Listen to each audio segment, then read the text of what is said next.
Hello, this is Francesca Stranix here. I am doing this video as a favor to one of my close friends, Vandana. So just giving her a shout out and a thank you for asking me to share this message with you. So again, my name is Francesca. I am a health coach, mind coach, life coach, fitness instructor, and nutrition enthusiast. Just love learning information and sharing things that I've learned over the years with other people. So I am going to share a message that has been near and dear and close to my heart after years and hours and hundreds of dollars in therapy with a counselor. And I finally learned and realized these things, and I said, oh my gosh, I have to pass this message on. So I hope this is exactly what she wanted me to share with you, and I hope that it touches your heart. And we're going to talk today about the difference between being selfish and having self-care.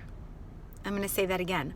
So there is a big difference between being selfish and having self-care. So when we're doing things for ourselves or making decisions that are in our best interest, and we're trying to decide on schedules, what to put on our plate, when to say yes and no when others ask us for things or take up our time, our talents, or our treasures. When do we give those things away? When do we sacrifice and exchange those times for other things? And when do we step back and say no? How do we make those kind of decisions? So sometimes not completely giving of ourselves every time and saying yes every time, or making a decision based on our own personal interest, makes us feel selfish. But there is a difference, and I do encourage you to think about and make decisions.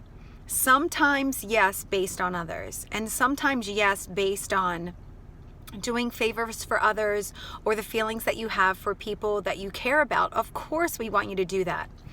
But there's also a part of you that needs to be able to say yes and no according to what's best for you sometimes, according to what's best for your family, and according to what's best for your situation, where you are at that exact moment, in that place in your life, at that time of your day. Sometimes you have to make decisions based on those things, and not who the person is that's asking you or how big or small the favor they're asking you for. So let me kind of give you an example and see if any of you can relate to this situation.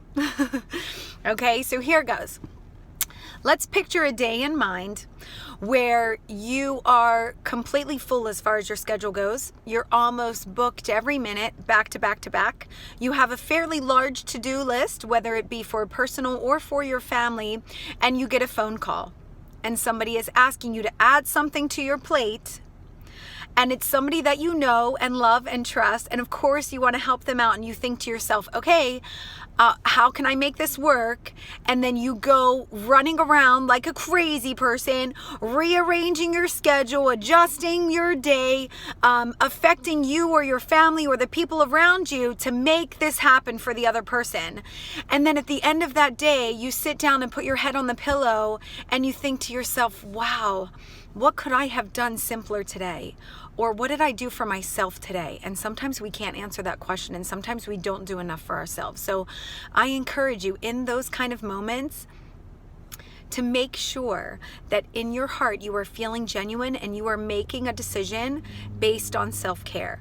Because of course, we all have multiple hats, right, that we wear in life. So I'm just going to take myself for an example. I'm going to speak for myself, and maybe others can relate to it. So I'm a woman. I was a woman first, and then I became a wife, and then I became a mother. But for some reason, on a daily basis, it seems like my mother role is taking the brunt of the to-do list, and I am operating as a mother more often than I am operating as a wife or just as myself. So I cannot be the best mother that I can be if I am not first the best version of myself. Boom. right?